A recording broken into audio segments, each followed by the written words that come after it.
Assalamualaikum warahmatullahi wabarakatuh. Saya Muhammad Anand Prontalo ingin menjelaskan tentang bab 6 siklus akuntansi. Yang pertama, urutan pencatatan.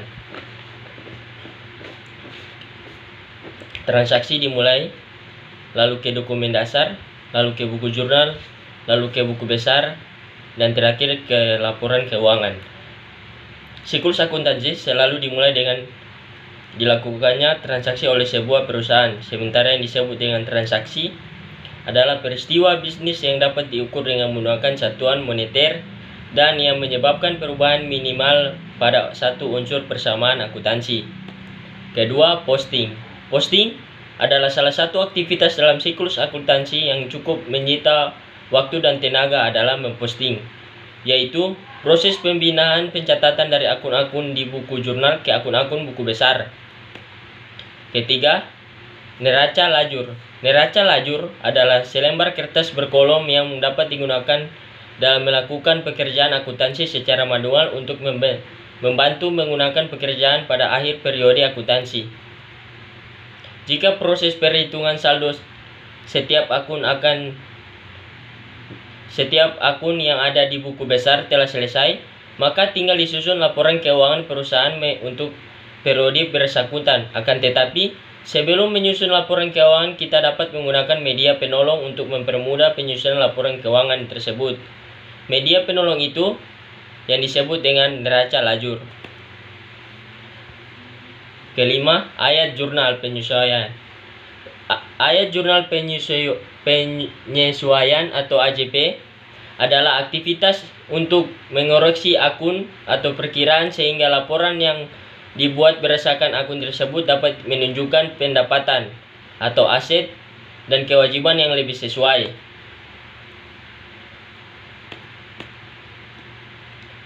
Yang keenam, laporan keuangan. Penyusunan laporan keuangan tersebut dimulai dengan pembuatan laporan laba rugi, kemudian disusul dengan laporan perubahan ekuitas. Baru kemudian dibuat laporan posisi keuangan. Laba rugi adalah laporan yang menunjukkan kemampuan perusahaan dalam menghasilkan laba selama suatu periode akuntansi atau 1 tahun. Ketujuh, laporan ekuitas. Laporan ekuitas adalah laporan yang menunjukkan perubahan ekuitas selama 1 periode akuntansi akibat transaksi usaha selama periode tersebut. Ke-8, laporan posisi keuangan. Laporan posisi keuangan adalah daftar yang menunjukkan posisi sumber daya yang dimiliki perusahaan serta informasi dari mana sumber daya tersebut diperoleh. Bentuk laporan posisi keuangan.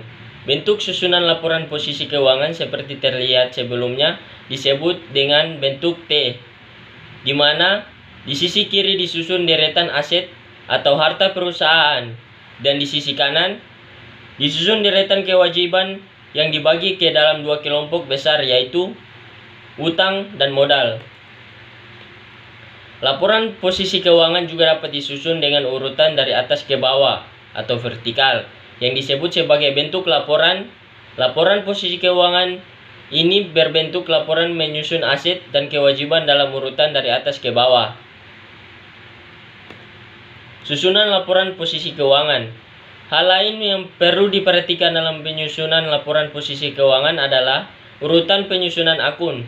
Akun-akun aset disusun berdasarkan urutan likuiditasnya, yaitu taksiran kecepatan aset tersebut dapat dicarikan menjadi uang tunai.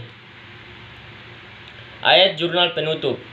Ayat jurnal penutup adalah aktivitas memindahkan akun-akun nominal atau semua akun laba rugi ke akun real atau semua akun laporan posisi keuangan.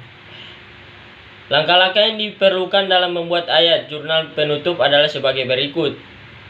Yang pertama, menutup semua akun pendapatan dengan cara mendebit pendapatan dan mengkredit akun ikhtisar laba rugi. Kedua, menutup semua akun beban dengan cara mendebit akun ikhtisar laba rugi dan mengkredit semua akun beban. Ketiga, menutup akun ikhtisar laba rugi dengan cara mendebit akun ikhtisar laba rugi dan mengkredit akun modal pemilik laba ditahan sebesar selisih antara pendapatan dan beban. Yang keempat atau yang terakhir, penutup akun dividen dengan cara mendebit akun modal atau laba ditahan dan mengkredit akun prive atau dividen. Sekian dari saya. Wabillahi taufiq wal hidayah. Wassalamualaikum warahmatullahi wabarakatuh.